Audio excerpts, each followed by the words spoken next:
समीचीन विकल्पों का सम्यक समाधान। सुनिए परम पूज्य श्रमण श्री सुप्रभ सागर जी महाराज के मुखारबिंद से YouTube चैनल सुप्रभ उवाच पर शुभाशीष परम पूज्य श्रमणाचार्य 108 श्री विशुद्ध सागर जी महाराज। सानिध्य श्रमण सुप्रभ सागर जी महाराज, श्रमण प्रणत सागर जी महाराज। पुणे आर्जक श्री रविंद्र जयश्री, कुमारी परिणा गहाणकर अमरावती, 100 मोक्षता राजस डोन गावकर औरंगाबाद। ओम नमः सिद्धेभ्य। नमो नमः सत्तुहितं कराय वीराय भव्याम्बुजभास्कराय अनन्तलोकाय सुरार्चिताय देवादिदेवाय नमो जिनाय देवादिदेवाय नमो जिनाय। पंच परमेष्टि भगवान की परम पूज्य आचार्य भगवंत गुरुवर विशुद्ध सागर जी मुनि महाराज की, परम पूज्य मुनि श्री सुप्रभ सागर जी महाराज की, 3,9 करोड़ महामुनि राजों की। समीचीन विकल्पों का सम्यक समाधान। सम्यक ज्ञान की वह अलौकिक विधा जो हमारे अज्ञान रूपी अंधकार को दूर करके हमारे जीवन में सम्यक ज्ञान रूपी ज्योति को प्रकट कराने वाली है, क्योंकि सम्यक ज्ञान ही आत्मकल्याण के लिए कार्यकारी उपाय है। और ऐसे आत्मकल्याण की अनूठी विधा समीचीन विकल्पों का सम्यक समाधान हमें परम पूज्य आचार्य भगवंत गुरुवर विशुद्ध सागर जी महाराज के मंगल सुभाषिष से, उन्हीं के सुयोग से परम पूज्य मुनि श्री सुप्रभ सागर जी महाराज द्वारा प्रतिदिन प्रदान किया जाता है। तो ऐसे का आत्मकल्याण की अनूठी विधा से आप भी जुड़ें और अपना समीचीन विकल्प भेजते हुए परम पूज्य मुनि श्री से उसका सम्यक समाधान प्राप्त करने का पुरुषार्थ करें। प्रारंभ करते हैं आज का सम्यक समाधान। और आज के पहले विकल्प के लिए ललितपुर उत्तर प्रदेश से अक्षत मोदी महाराज श्री के चरणों में बारंबार नमस्तु करते हुए अपना समीचीन प्रश्न रख रहे हैं कि महाराज जी, कुछ लोग जिनके ज्ञान का क्षयोत्सव अच्छा होता है, उन लोगों को यदि किसी व्यक्ति का फ़ोटो दिखा दिया जाए तो वे केवल फ़ोटो देखकर यह बता देते हैं कि यह व्यक्ति इस वक्त किस शहर में है और किसके साथ है, क्या कर रहा है। ऐसा कहा जाता है कि उन लोगों को निमित्त ज्ञान होता है। तो क्या यह कैसे संभव होता है और क्या निमित्त ज्ञान वर्तमान में हो सकता है? और निमित्त ज्ञान के माध्यम से किसी गुम हुए व्यक्ति के बारे में कोई व्यक्ति बता सकता है क्या? हमारे समीचीन विकल्प का सम्यक समाधान करने की अनुकंपा करें। नमोस्तु महाराज जी, नमोस्तु। ओम नमः सिद्धम। परम पूज्य आचार्य भगवान गुरुवर विशुद्ध सागर जी महाराज की, परम पूज्य मुनि श्री सुप्रभ सागर जी महाराज जी की। निमित्त ज्ञान इस पंचम काल में वर्तमान में भी हो सकता है।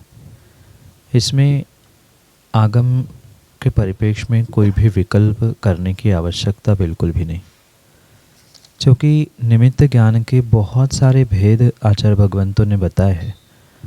और उस निमित्त ज्ञान की अपेक्षा से जो किसी व्यक्ति की फ़ोटो देखकर उसके विषय में समझाना, कहना कौन कहाँ है, वो कैसा है आदि, ये कुछ बताना भी बहुत सहज है, क्योंकि ये मति श्रुत रूपी क्षयोक्षम ज्ञान से ही प्राप्त होने वाली विशेषता है। जो जितना विशेष पुरुषार्थ साधना आदि के माध्यम से इस क्रम को या इस विषय को समझता है, उसको उतना ही विशेष ज्ञान इसके विषय में होता है। किसी व्यक्ति के बारे में वह गुम गया है, कहाँ कैसे मिलेगा, ये भी मात्र फ़ोटो नहीं, बिना फ़ोटो भी बताने की कला आगम में बताई गई है। और फिर तो फ़ोटो देखने के बाद उस व्यक्ति के बारे में, मतलब उसके भूत भविष्य वर्तमान आदि के बारे में संक्षेप में बताना, ये कोई बहुत बड़ी बात नहीं है, क्योंकि ये निमित्त ज्ञान है। और निमित्त ज्ञान मति श्रुत ज्ञान के क्षयोक्षम, मतलब विशेष क्षयोक्षम से ही प्रकट होता। ये कोई नई विधा नहीं है आगम में। इसके विषय में बहुत सारा व्याख्यान आचार्य भगवंतों ने पहले से ही किया है और उसी परिपेक्ष में ये किंचित भी असमंजस की स्थिति नहीं है कि ये कौन सा ज्ञान है कि या मति अवधि मन पर ये ज्ञान, ये बिल्कुल नहीं है। ये मति श्रुत ज्ञान का ही विशेष क्षयोक्षम है। जैसे कि कई बार मैंने इस विषय को में कह दिया है कि वर्तमान में सर्वोत्कृष्ट क्षयोक्षम का धारी भी अपने क्षयोक्षम का 100% यूज़ नहीं करता है। जो भी वर्तमान में हाईएस्ट आईक्यू वाले हैं वे भी अपने जीवन में पूर्णतया प्रयोग भी करेंगे तो अपने क्षयोक्षम का 20 या 25% ही प्रयोग अपने जीवन में कर पाते हैं।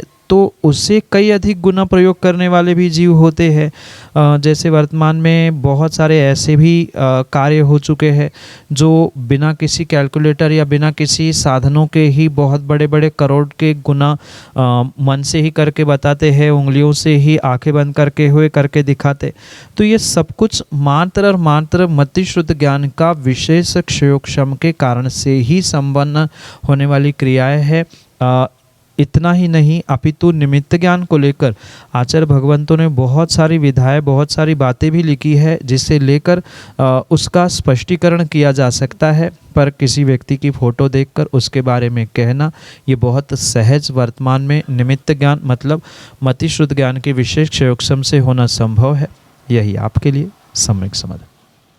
प्रीति जैन, टीकमगढ़, मध्य प्रदेश से महाराज श्री के चरणों में नमोस्तु निवेदित करते हुए अपना प्रश्न कर रहे हैं कि महाराज श्री, हमने आज तक किसी के साथ गलत नहीं किया, फिर भी हमारे साथ हमेशा गलत क्यों होता है? इसका क्या कारण है एवं इसके निवारण का उपाय बताने की कृपा करें। नमोस्तु महाराज जी, नमोस्तु। वर्तमान में भले ही आपने किसी के साथ कोई गलत कार्य नहीं किया, पर यह सत्य है कि अगर आज आपके साथ कोई गलत कर रहा है, कुछ गलत हो रहा है, तो ये कहीं न कहीं पिछले पर्यायों में, पिछले भवों में आपने किए गए पूर्व कर्म के उदय के रूप में ही प्राप्त हो रहा है। आज आपको आपका वर्तमान बहुत अच्छा दिख रहा है, वर्तमान में आपका सबके साथ अच्छा व्यवहार भी दिख रहा है, पर ये जीवन में कभी भी भूलना नहीं चाहिए कि भूत में जो गलतियाँ हुई है, जो भूलें की गई है, उसका ही प्रतिफल वर्तमान में आपको कर्मोदय के रूप में प्राप्त हो रहा है।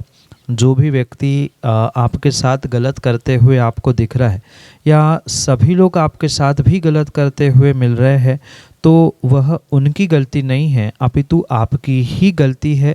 जो पिछले पर्याय, पिछले भवों में आपने कर्म बंध किया था, उन जीवों के साथ जैसा जैसा व्यवहार, जैसा जैसा बर्ताव किया था, वही वही वर्तमान में वह कर्मोदय के रूप में उदय में आ रहा है। और आवश्यकता नहीं है कि उन्हीं जीवों के साथ आपने वैसा किया हो। कुछ एक जीवों के साथ करने के लिए जो अन्य निमित्त सहयोगी बने होंगे, वे पुनः निमित्त बनकर आपके कर्मोदय के लिए कार्यकारी निमित्त बन रहे हैं। इसलिए उनको दोष देना, यानी जो आपके साथ गलत व्यवहार कर रहे हैं वर्तमान में आपके अच्छे व्यवहार के बदले में, उनको सर्वथा दोष देना उचित नहीं है। भूत की अपनी गलती स्वीकार करनी होगी और उस गलती का ही ये प्रतिफल वर्तमान में आपको इस प्रकार से विपरीतता कर्मोदय में आते हुए देखने के लिए मिल रही है। इन सभी बातों को ठीक करने के लिए, मतलब जो आपकी बुराई कर रहा है आपके अच्छे के बदले में भी, ये आपको पुनः पुनः ध्यान रखना होगा कि कर्म बंध आपने किया था, उदय में आते समय भी आपको ही उन दुखों को, परेशानियों को भोगना पड़ेगा, उसका सामना भी बिल्कुल आपको ही करना पड़ेगा। ये निर्णय करते करते आपको ये भी सोचना होगा कि इससे बचने के लिए अगर समतापूर्वक साम्य भावों से युक्त होकर उनको आप सहन करोगे तो भविष्य आपका उज्जवल होगा। यानी जो कर्म उदय में आ रहे हैं वह उदय में आके, अनुभव में आकर नष्ट हो जाएंगे, निर्जीर्ण होकर समाप्त होकर वह कष्ट, दुख या परेशानी भविष्य में नहीं आ सकती। पर वही आप उन्हीं बातों को लेकर, ये अमुक व्यक्ति मेरे साथ ऐसा व्यवहार करता है, इसको ऐसा सबक सिखाऊंगा, मैं इसके साथ ऐसा करूंगा, आदि आदि भाव किए जाएंगे या ऐसा द्वेष भाव हृदय में, मन में बना रहेगा, तो ये पक्का मानना कि आपके भविष्य में भी पुनः कर्म उदय में आकर आपका भविष्य भी दुखदायक, कष्टदायक होने की पूरी पूरी संभावना है। ये बात ध्यान रखते हुए वर्तमान में जो समय आ रहा है उसको उसी प्रकार से भोगते हुए, ये मेरा ही किया गया कर्म था, मेरी ही भूल थी, वह वर्तमान में उदय में आ रही है, इतना निर्णय करते हुए आपको विवेक पूर्वक उनको समतापूर्वक सहन करने की बहुत बहुत आवश्यकता है। तभी वह भविष्य में इन दुखदायक समय से या इन आपत्ति विपत्तियों से आप दूर हो सकते हैं। अन्यथा पुनः दुख और पुनः कष्ट उदय में आपको उन संक्लेश भावों के कारण से प्राप्त होते मिलेगा। इन कारणों से बचने के लिए अपने परिणाम, अपने परिणति को संभालते हुए विवेक पूर्वक और समता पूर्वक उन्हें सहन करें, क्योंकि कर्म के उदय में व्यक्ति अवश्य ही रोता है, पर ये संयोग नियोग जितने भी कर्म के बंध रूप बनते हैं, ये व्यक्ति ने पूर्व पर्याय पूर्व भव में की गई उसकी स्वयं की भूल का ही नतीजा है। ये ही सोचना समझना होगा। यही आपके लिए सम्यक समझ। परम पूज्य मुनि श्री आस्तिक प्रणीत सागर जी महाराज के माध्यम से यह प्रश्न अजय जैन अज्जू मामा गाड़ा वाला द्वारा प्रेषित ऑडियो मैसेज के रूप में किया गया है। अगले समीचीन में करें। महाराज श्री, मेरा प्रश्न यह है, क्या मिथ्या दृष्टि जीव को सीधे क्षायिक सम्यक्त की प्राप्ति होती है क्या? और ये प्रथमोपशम सम्यक्त्व और द्वितीयोपशम सम्यक्त्व कब होते हैं? नमोस्तु स्वामी जी। कर्णानियों के सिद्धांतों के अनुसार जब भी जीव क्षायिक सम्यक दर्शन प्राप्त करता है, वह नियम से सर्वप्रथम उपशम सम्यक दर्शन के साथ ही क्षायक की ओर बढ़ता है। चाहे क्षायिक हो क्षयोक्षमिक सम्यक दर्शन क्यों ना हो, पर दोनों सम्यक दर्शन की प्राप्ति की भूमिका जीव उपशम सम्यक दर्शन के माध्यम से ही प्राप्त करता है। उपशम सम्यक दर्शन के अभाव में क्षायिक और क्षयोक्षमिक सम्यक दर्शन जीव को कभी भी प्राप्त नहीं होता।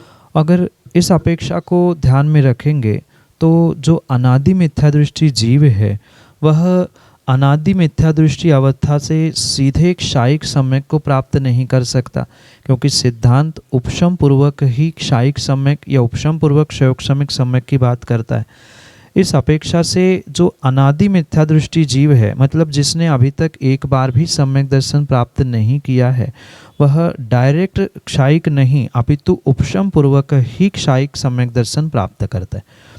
अगर हम दूसरी अपेक्षा से ये समझे कि वह समय उपशम और क्षय का अलग अलग नहीं है, उपशम के सब साथ ही, मतलब उपशम का अंतर्मुहूर्त का समय समाप्त होते ही वह क्षायिक सम्यक दर्शन प्राप्त करता है, अगर इस अपेक्षा से समझे तो कंटिन्यूएशन की अपेक्षा से एक मिथ्या दृष्टि ही सम्यक दृष्टि होता है। कच्चा माल के रूप में मिथ्या दृष्टि सम्यक दृष्टि बनता है। ये एक औपचारिक कथन किया जा सकता है, पर सिद्धांत की अपेक्षा से उपशम सम्यक पूर्वक ही वह क्षायिक सम्यक दृष्टि जीव अपने क्षायिक सम्यक को प्राप्त करता है। उसकी और भी बहुत सारी विशेषताएं हैं, पर अगर उस उपशम सम्यक के विषय में जो दो भेद आचार्यों ने बताए हैं वहाँ उसे समझा जाए तो कर्मों की 7 या 5 प्रकृतियों को जो उपशम करते हुए, दबाते हुए निर्मल परिणामों के साथ 7 तत्वों पर व्यवहार से सच्चे देवशास्त्र गुरु पर श्रद्धान करता है, उसे सम्यक उपशम सम्यक दर्शन कहा जाता है। क्योंकि वह पहली बार जब इस उपशम सम्यक को प्राप्त करता है तब उसे प्रथमोपशम सम्यक कहा जाता है, जिसमें 5 या 7 कर्मों की प्रकृतियों को वह जीव प्राप्त करता है। उपशम को दबाने से वह औपशमिक सम्यक प्राप्त करता है।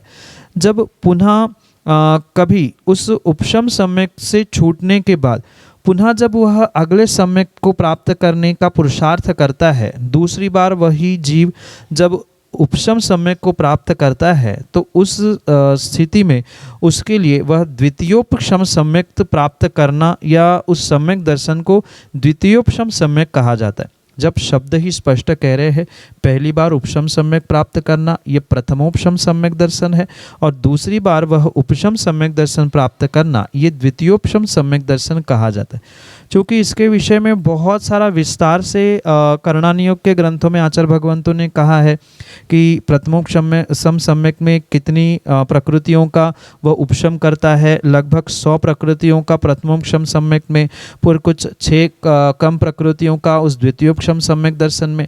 तो इसकी बहुत सारी विस्तार से चर्चा करने योग्य है, पर विषय समझने जैसा इतना ही है। क्षायिक सम्यक दर्शन नियम से औपक्षमिक सम्यक दर्शन के बाद ही होता है। यह सिद्धांत होने के कारण से वह सम्यक दृष्टि मतलब औपक्षमिक सम्यक दृष्टि ही क्षायिक सम्यक दृष्टि बनता है, उसके अलग निमित्तों के प्राप्ति के साथ साथ। और प्रथम बार जो उपशम सम्यक होता है वह प्रथमोपशम सम्यक कहा जाता है, और दूसरी बार जो उपशम सम्यक होता है, चूंकि उपशक सम्यक का समय अंतर मुहूर्त का कहा जाता है, उस अंतर मुहूर्त का समय समाप्त होने पर सम्यक दर्शन छूटता है। हो सकता है अनादि और सादि मिथ्या दृष्टि की अपेक्षा से वहाँ किस प्रकृति का उदय आता है, मात्र मिथ्यात्व का आता है या सम्यक मिथ्यात्व मिश्र प्रकृति का आता है, वह सादि अनादि मिथ्या दृष्टि के ऊपर डिपेंड करता है। उस अपेक्षा से उनके प्रकृतियों को दबाते हुए फिर जो श्रद्धान के परिणाम हैं वह प्रथमोपशम सम्यक में गिने जाते हैं, और वही जब दूसरी बार होता है तो उसे द्वितीयोपशम सम्यक के रूप में स्वीकार किया जाता है। एक भाव में कितनी बार इनकी संख्या है, मतलब कितनी बार प्रथमोपशम और द्वितीयोपशम सम्यक कितनी बार, क्योंकि आगे जितनी बार भी वह उपशम सम्यक प्राप्त करेगा वह इसी क्रम से प्राप्त करता रहेगा। इसलिए सिद्धांत की अपेक्षा से ये सम्यक दर्शन की और विशेष करके प्रथमोपशम और द्वितीयोपशम सम्यक दर्शन की संक्षेप से भूमिका आपके लिए सम्यक समाधान से। ब्रह्मचारी राजेंद्र जैन, ग्वालियर, मध्य प्रदेश से अगले समीचीन विकल्प के लिए। नमोस्तु महाराज जी, नमोस्तु नमोस्तु नमोस्तु। मेरा प्रश्न ये है कि वर्तमान में सभी जगह चाहे घर हो या बाहर वात्सल्य की जो है कमी आती जा रही, इसका क्या कारण है? आज चाहे घर परिवार का सदस्य हो या किसी धर्म आयतन आदि का सदस्य क्यों न, सर्वत्र व्यक्ति मात्र और मात्र अपने व्यापार या अपने आजीविका के लिए ही अपने जीवन को समर्पित करने का पुरुषार्थ कर रहा है। और शायद इसी कारण से जो घर परिवार में या परस्पर धर्मात्मा में जो एक अटैचमेंट चाहिए थी, जो एक संवेदनशीलता चाहिए थी, जो एक इमोशनल बॉन्डिंग चाहिए थी, वह वर्तमान में बिल्कुल भी दिख नहीं रही है। सबको अपना अपना व्यक्तिगत पर्सनल जीवन, व्यक्तिगत जिंदगी के ही बारे में पड़ा हुआ है, चाहे उसके मायने धन संपत्ति हो, बड़ा मकान हो, बड़ा स्टेटस क्यों ना हो।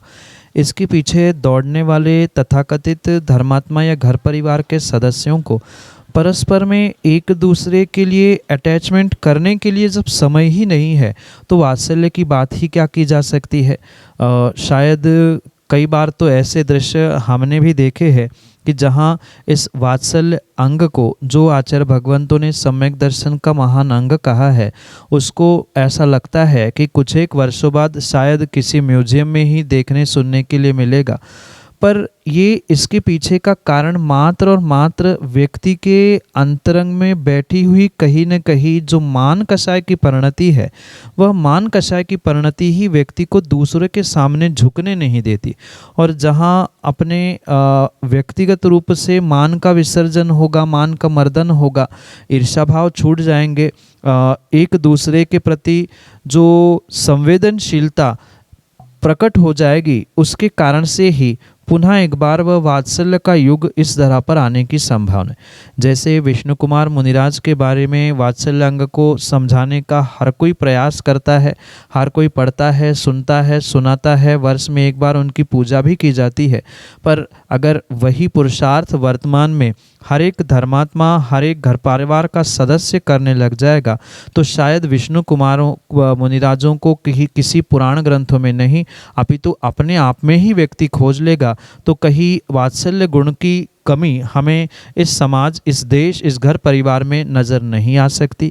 इसलिए सबसे पहले हम दूसरे में वात्सल्य की कमी खोजने के जगह हम ऐसा वात्सल्य लुटा दे कि सामने वाला भी हम पर उतना ही वात्सल्य लुटा दे, तो पक्का है घर परिवार क्या, आपको सर्वत्र ही वात्सल्य मिलेगा।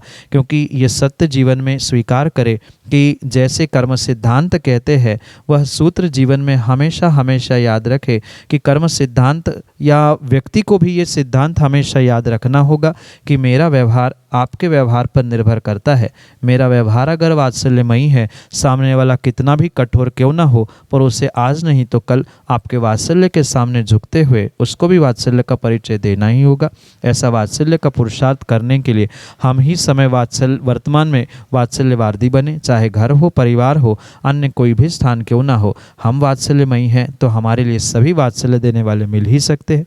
यही आपके लिए सम्यक समाधान। कर्मचारी महेंद्र भैया जी नेमावर सिद्ध क्षेत्र से अगले समीचीन विकल्प के लिए।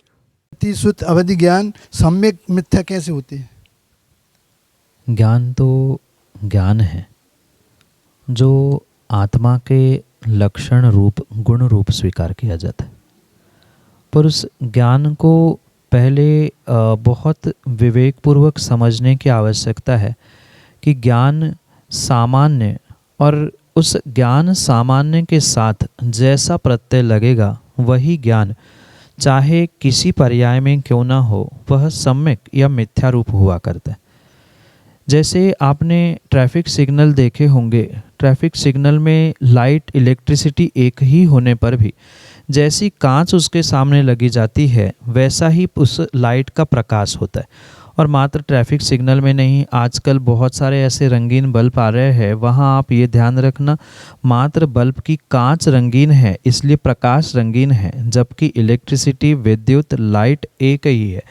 ऐसे ही चाहे मति श्रुत अवधि ज्ञान क्यों ना हो, ये सभी ज्ञान की पर्याय है और इस ज्ञान की पर्यायों में जैसा प्रत्यय सामने आएगा, जैसी कांच सामने आएगी वैसा ही प्रकाश प्रदर्शित होने वाला है। यानी सम्यक दर्शन की सत्ता में यही मति ज्ञान, श्रुत ज्ञान, अवधि ज्ञान ये सम्यक कहलाते हैं और वही मिथ्यात की सत्ता में कुमति, कुश्रुत और कुअवधि के रूप में प्रतिफलित होते हुए देखने के लिए मिलते। इसलिए ये ध्यान रखें कि ये तीनों ज्ञान जो सम्यक मिथ्या दोनों प्रकार से प्राप्त होते हैं वह जीव के श्रद्धान गुण की अपेक्षा से ही परिवर्तित होते हैं। जैसी उनकी श्रद्धान है, मतलब सम्यक श्रद्धान है, तो वह सुमति, सुश्रुत और सुअवधि के रूप में प्रकट होते, और वही जब श्रद्धान विपरीत रूप से होता है वही मिथ्या दर्शन के रूप में होने के कारण से वह कुमति, कुश्रुत और कुअवधि या विभंग अवधि ज्ञान के रूप में स्वीकार किया जाता है। ये पुनः पुनः दृष्टांत के माध्यम से समझना, जैसे कांच होती है प्रकाश बिल्कुल वैसा ही होता है। सम्यक की सत्ता में सम्यक ज्ञान और मिथ्यात की सत्ता में वही ज्ञान मिथ्या ज्ञान रूप होता है, पर ज्ञान कभी नहीं बदलता। जैसे विद्युत इलेक्ट्रिसिटी एक ही होती है, ऐसे ही ये ज्ञान सामान्य की अपेक्षा से एक जैसा ही होने पर भी पर्याय और पर्याय के साथ श्रद्धा गुण की व्यवस्था के कारण से ही इनमें अंतर देखने के मिलता है। यही आपके लिए सम्यक समाधान। समीचीन विकल्पों का सम्यक समाधान सुनिए परम पूज्य श्रमण श्री सुप्रभ सागर जी महाराज के मुखारबिंद से। YouTube चैनल सुप्रभ उवाच पर शुभाशीष परम पूज्य श्रमणाचार्य 108 श्री विशुद्ध सागर जी महाराज। सानिध्य श्रमण सुप्रभ सागर जी महाराज, श्रमण प्रणत सागर जी महाराज। पुणे आर्जक श्री रविंद्र जयश्री, कुमारी परिणा गहाणकर अमरावती, 100 मोक्षता राजस डोन गावकर औरंगाबाद।